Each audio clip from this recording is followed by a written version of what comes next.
Mas magandang bumili ng Poco X7 Pro 5G ngayon dahil sa presyong 12,000 to 13,000, magkakaroon tayo ng 1.7 million ng 2.2 score at palagyan sa gaming. Meron din tong 4K 60fps pagdating sa video, naka-AMOLED display with 120Hz na refresh rate. Mas better option to kaya sa mga lumalabas na phone ngayon na mas mahal at mas mababang chipset lang ang makukuha natin. Kaya samahan nyo ako sa video to, alamin kung ilang years pa yung software support nito at kung ano pa yung makukuha natin na features dito sa Poco X7 Pro 5G. Okay, ang daming lumalabas na phone this year na sobrang mahal at mababa yung specs.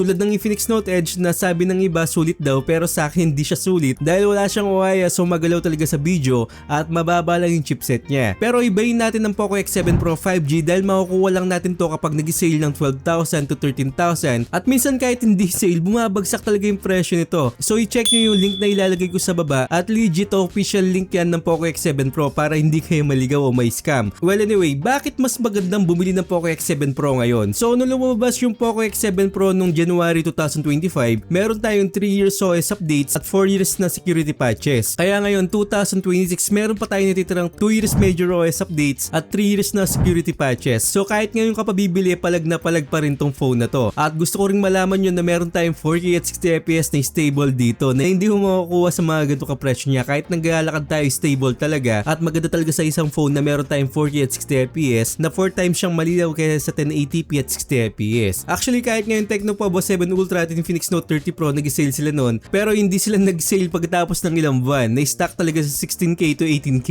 So dito consistent pa rin yung presyo. At maganda yung camera nito na makakakuha tayo ng sensor dito ng Sony IMX882. At grabe yung image na makukuha mo. Although mataas yung pagka-HDR niya, hindi siya neutral, pero makakuha ka ng dissenting photos dito. May kulay siya na i-post mo sa social media. Ayun nga lang, hindi ko nagustuhan talaga yung front camera niya na merong pagka-beautifications kahit na i-off mo. Pero iba talaga yung timpla ng front-facing camera ng mga Xiaomi tsaka Poco at sana makuha nila yung magandang algorithm ng Vivo tsaka iQOO. Napakaganda na kasi ng mga front-facing camera nun kumpara natin dito sa mga Xiaomi tsaka Poco. At sa front video naman, meron lang tayong 1080p at 30fps which is given na yan para sa akin. At alam nyo naman na sa ganitong presyo, talagang ganyan talaga yung makukuha natin. Huwag ka nang magsilan masyado sa 12,000 pesos mo.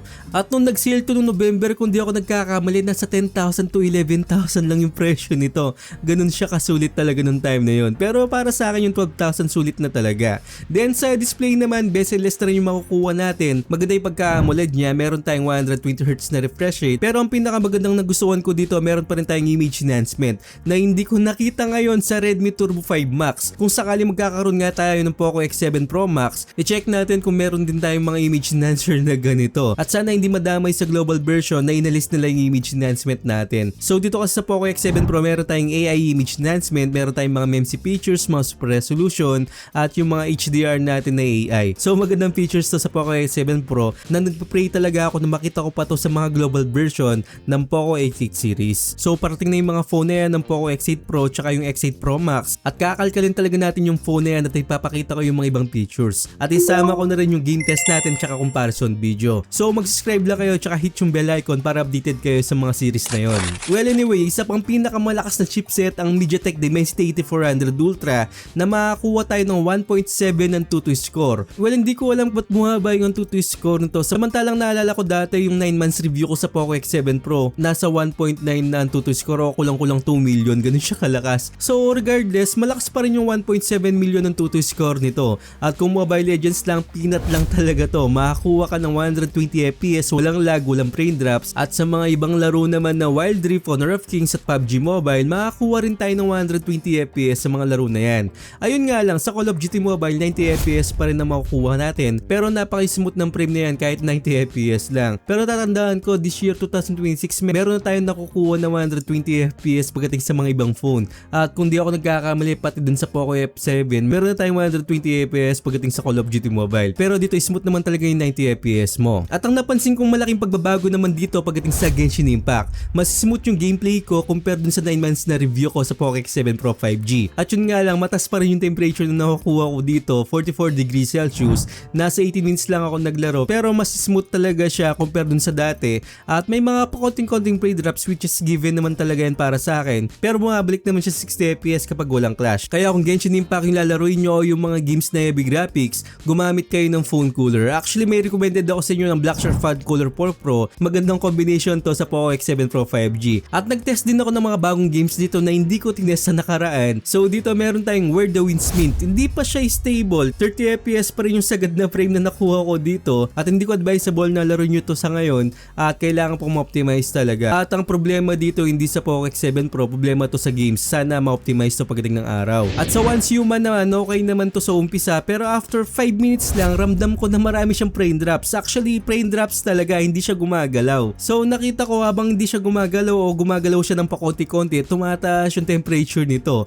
Nasa 44 to 45 degrees Celsius, sobrang taas sa 5 minutes lang. So pinababa ko yung temperature nito at gumamit ako ng phone cooler. Ayun nga lang, talagang meron pa rin siyang major frame drops. So hindi ko pa advisable na laruin nyo to sa Once Human. Siguro mga 3 months o 4 months para ma-optimize tong Once Human na to. At sabi ko nga kanina, hindi problema talaga ng Poco X7 Pro 5G to. Problema talaga ng mga games na mga bago ngayon. So yun yung game test natin. Kung may mga tanong kayo, sasagutin ko naman yan kung ano pa yung mga games na gusto nyong itest at sasagutin ko sa comment section at ititest ko para sa inyo. So naka-HyperOS 3.0 tayo dito. Isa sa mga magandang OS ngayon na kahit medyo buggy pa rin na meron akong bugs na naramdaman yung frame rate natin kapag hindi mo kinlear yung battery check performance niya, hindi siya babalik dun sa original frame rate niya. Isang bugs talaga yan na hindi nagagamot talaga ng Xiaomi Oppo ko. Sana maggamot to pagdating ng araw. Pero sa battery naman, sakto lang talaga yung 6,000 mAh capacity ng battery, tumatagal din siya at mabilis tong mag-charge na meron tayong 90 watts of fast charging. At nga pala, isang taon ko nang gamit tong phone na to, hindi ko ginamit yung charger niya. Dahil naiinis talaga ako sa mga plug na ganito na European plug at sana bigyan na tayo ng US plug pagdating ng araw.